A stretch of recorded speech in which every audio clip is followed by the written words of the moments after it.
চলুন শিখে নেই কীভাবে সহজ পদ্ধতিতে এখন বাসায় বানিয়ে নেওয়া যাবে এরকম চমৎকার অসাধারণ রেসিপিটা খুবই সহজ। আটার মধ্যে একটু কর্নফ্লাওয়ার আর সল্ট মিলিয়ে কুসুম গরম পানির মাধ্যমে সেটাকে ভালোভাবে মিলিয়ে একটা ডো বানিয়ে সাইডে রেখে দিতে হবে। আরেকটা বাটিতে একটু চিকেন ব্লেন্ড করে সেটা দিয়ে দেবো লবণ, ম্যাজিক মশলা, কাঁচামরিচ কুচি, আদা রসুন বাটা আর একটু সয়া সস দিয়ে ভালো করে মেখে নেব। এখন রেখে দেওয়া ওই ডোটাকে এরকম টুকরো টুকরো করে কেটে নেব। তারপর লুচির মতো গোল গোল করে বানিয়ে নেব। যদি গোল না হয় কোনো সমস্যা নেই, তোমরা আমাদের মতো এরকম স্টিলের গ্লাস দিয়ে গোল গোল করে কেটে নেব। এখন এই লুচিটার মাঝখানে ফিলিং অ্যাড করব।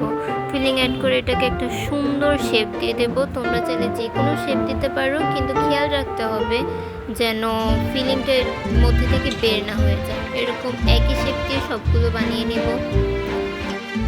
এখন একটা কড়াইয়ে একটু গরম পানি তৈরি করে সেটা দিয়ে দেবো সস, সয়া সস, লবণ,